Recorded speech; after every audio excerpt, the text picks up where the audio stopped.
আবারও সক্রিয় হচ্ছে বৃষ্টিবলয় রিমঝিম, দেশের বিভিন্ন স্থানে বৃষ্টির সম্ভাবনা।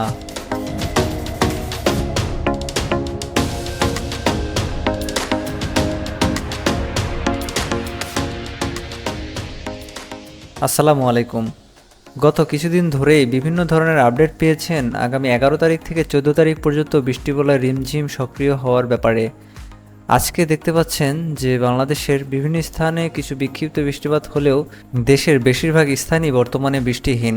সেই সাথে রাতের আকাশে দেখা মিলছে ফুটফুটে তারকারাজির। মূলত চিহ্নিত স্থানগুলো ব্যতীত দেশের অন্যত্র আর বৃষ্টিবাহী মেঘের দেখা মিলছে না রাডার অ্যানিমেশনে।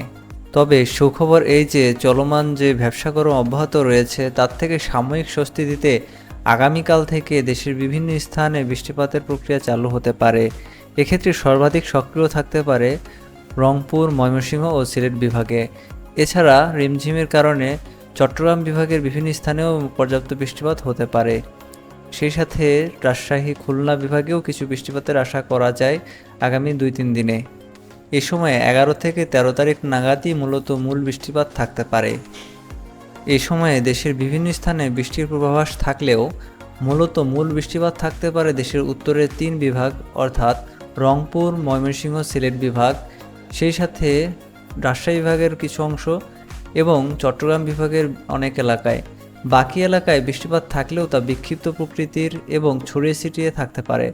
এক্ষেত্রে সকল স্থানে বৃষ্টি আশা করা যাবে না, কোথাও হবে কোথাও হবে না, এরূপ বৃষ্টির ধরনই মূলত থাকতে পারে আগামী 3 দিনে। মূলত যেই স্থানগুলোতে সর্বাধিক বৃষ্টির সম্ভাবনা রয়েছে তা আপনারা প্রেসিপিটেশন চিত্রে দেখতে পাচ্ছেন।